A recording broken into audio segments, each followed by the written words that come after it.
Bonjour et bienvenue pour cette nouvelle vidéo d'analyse de mise à jour sur l'or et l'argent. Et nous allons voir que j'avais donné un rendez-vous à tout le monde. Si vous regardez ma précédente vidéo, j'avais donné rendez-vous à tout le monde le 25 août 2016. Alors tous ceux qui s'en rappellent et qui ont été présents à ce moment-là me remercieront peut-être, puisque je vais vous montrer une chose.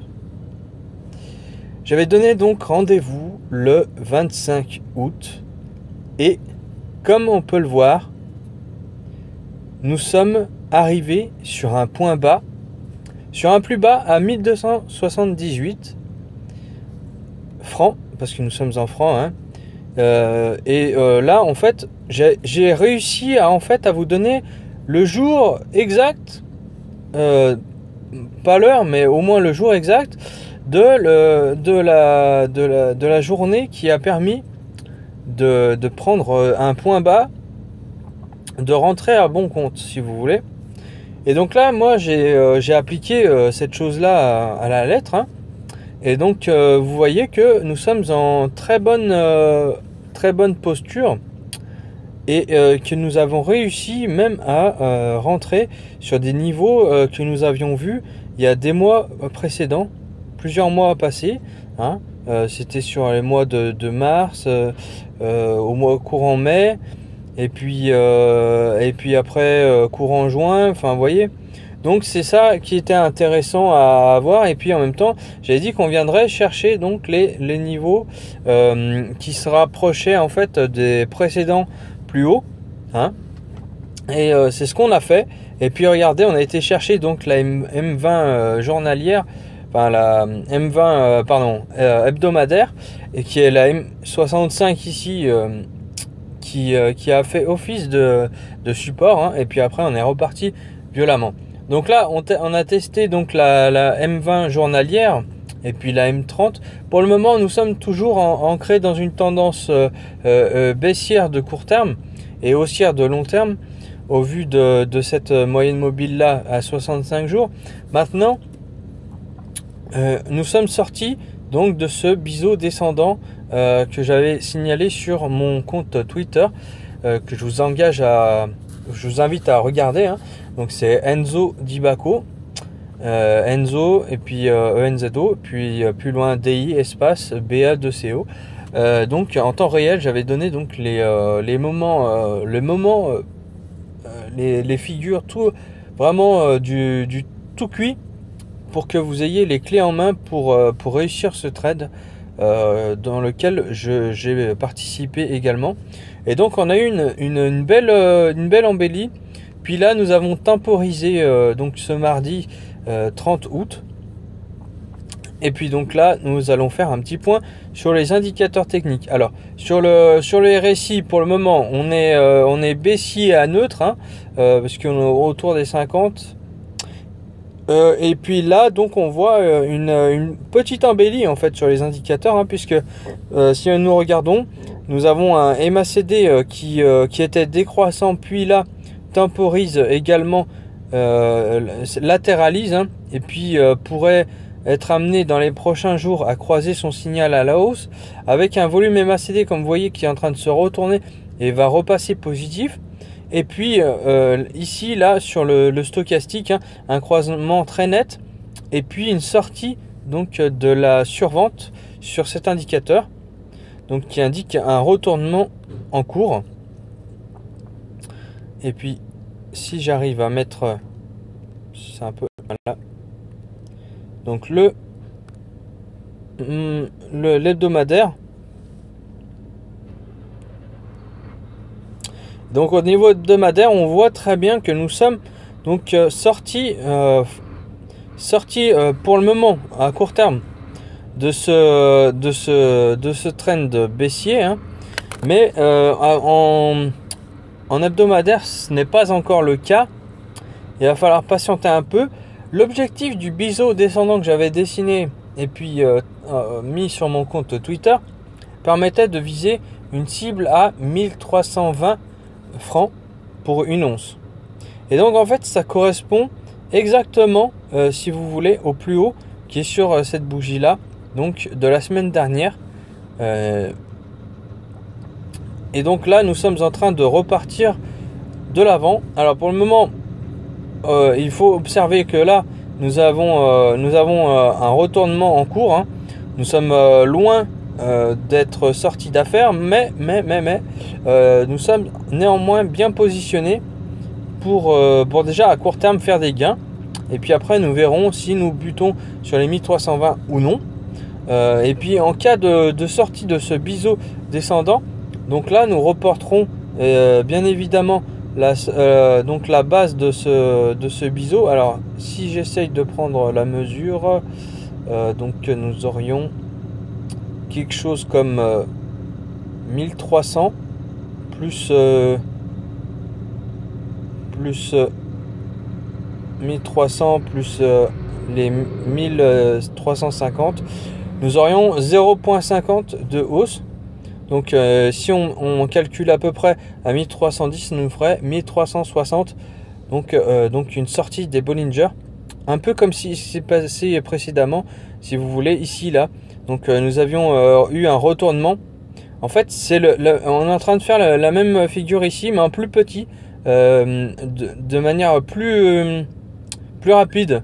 Cette amplitude là ici en plus rapide. On avait eu donc une phase d'accélération, tout comme ici, puis consolidation, la même ici, puis retournement, puis phase de consolidation, mais moins bas que le précédent. Et donc là nous serions dans la même phase qui nous avait conduit à un nouveau plus haut à 1354 ou à 1354,30 l'once, voilà, avec un plus bas à 11,72,4.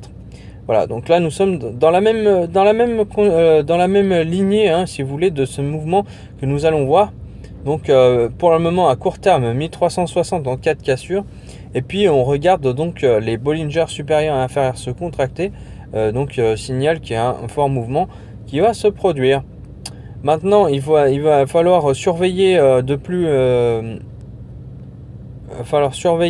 donc notre trade, hein. Donc pour le moment bien orienté puisque nous sommes sur le RSI au-dessus des 50. Néanmoins mal engagé pour le moment sur cet indicateur là, car nous avons croisé à la baisse pour le moment la ligne de signal, mais nous sommes toujours positifs. Et puis là donc on avait respiré un peu sur le stochastique, et puis donc on avait quitté la zone de survente, et puis là donc nous sommes en train de se retourner sur cet indicateur là. Donc pour le moment bien engagé, trade bien engagé, on surveille. Et puis pour ce qui est du côté de l'argent,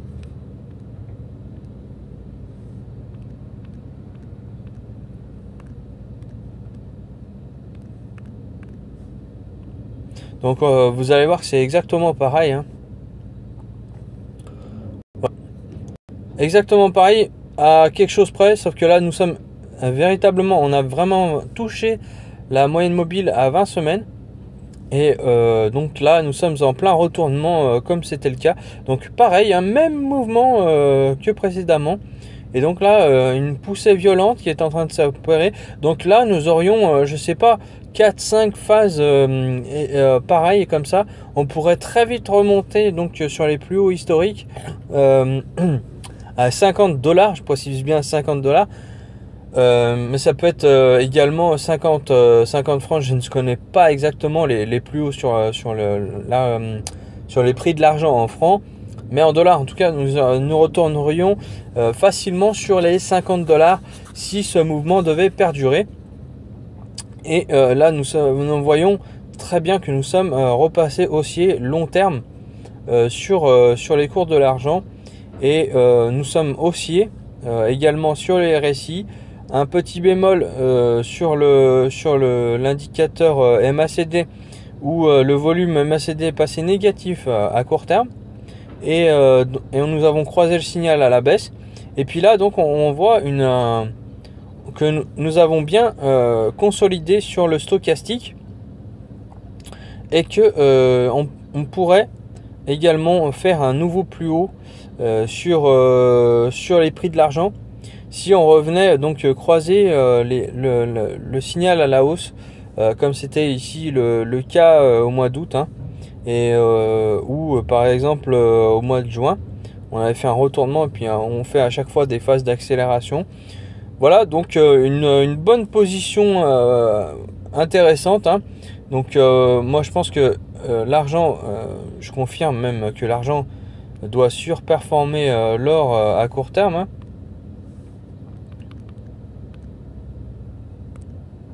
Sauf dans les phases de baisse, hein.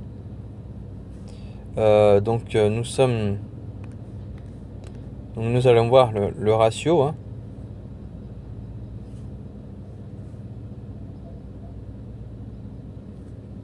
Vous voyez, donc dans les phases de baisse, l'or est plus profiteur, enfin on en profite mieux. Et puis les prix de l'argent baissent plus vite, ça veut dire. Et puis là, donc nous avons comblé le premier gap, hein. Donc là, on peut le signaler que nous avons comblé le premier gap sur le ratio or-argent, que nous sommes en train de croiser le signal à la hausse sur le ratio or-argent, et que sur le RSI, pour le moment, tendance baissière sous les 50. Et nous avons croisé également le signal à la hausse sur le stochastique. Donc nous sommes en train de se retourner. Donc pour le moment, donc je précise que j'ai alimenté également mon compte Bill Gold, hein. Et donc j'attends que nous ayons retourné vers les plus hauts, un comblement de gap, hein, disons, pour éventuellement repasser acheteur sur l'argent, puisque au vu de ce ratio là, l'or, alors on surveillera bien entendu sur les indicateurs, mais il se pourrait que l'or soit suracheté par rapport à l'argent, et c'est là que nous prendrons de l'argent, parce que pour ceux qui se souviennent, depuis quelques années maintenant, on était revenu sur des niveaux de prix bas, qui étaient sur autour de 30 sur ratio or-argent. Et vous voyez que là, nous sommes autour des 70, 80. Donc là, il y a quelque chose d'intéressant, de très intéressant à prendre, c'est-à-dire une surperformance de l'argent vis-à-vis de l'or. Et puis donc quelque chose qui est la Ferrari, je dirais, des métaux précieux, hein, parce que qui est bien plus rare que l'or, hein, c'est bien entendu le palladium. Et le palladium, lui, nous gratifie d'une très belle performance, très belle surperformance par rapport donc à ce mouvement haussier, hein. Comme on peut le voir, le palladium est vraiment très puissant. Et puis là, on voit très très bien que nous avons la moyenne mobile à 30 semaines qui va croiser la moyenne mobile à 65 semaines à la hausse. Ce qui signifie que nous allons repasser haussier long terme sur le palladium. Et que pour le moment, même configuration, nous sommes dans un espèce de biseau descendant ou drapeau haussier en formation. Et que comme les autres métaux, là nous avons testé donc les précédents plus hauts, et donc nous sommes prêts à rejoindre donc des nouveaux plus hauts. Alors bien entendu, vous voyez que c'est très très volatile, hein, sur le palladium, hein. C'est vraiment très puissant. Et puis donc sur le palladium, on irait revenir vers des niveaux de prix qui seraient par exemple au niveau par exemple des 800 francs, pour combler le gap ici de mensuel, enfin hebdomadaire à court terme. Et bien entendu retourner vers des plus hauts et faire de nouveaux records. Mais nous n'en sommes pas encore là. Mais donc pour l'instant, bien orienté dans nos trades. Voilà. Et puis après, donc par exemple, pour vous montrer également que nous sommes surperformants, par exemple sur le palladium. voyez, donc on est surperformant. Donc depuis le début de l'année, vous voyez, alors si on arrive à mettre le curseur, voilà. Donc là, depuis le début de l'année, hein, on surperforme très largement l'argent. Et puis si on veut pousser un petit peu plus loin, donc je vais vous faire l'or aussi, hein, mais de manière très très rapide.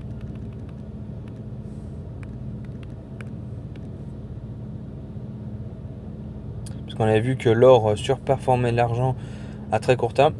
Et puis là, donc depuis le début de l'année également, donc nous surperformons l'or avec le palladium. Donc ça c'est la Ferrari des métaux précieux. Pour ceux qui en ont, c'est quelque chose de très intéressant. Merci David. Je verrai ton message plus tard. Et donc là, donc nous sommes entrés sur un territoire haussier sur ce ratio également. Et puis donc nous allons juste jeter un petit coup d'œil sur le WTI puisque nous l'avions fait, hein. Donc sur le WTI.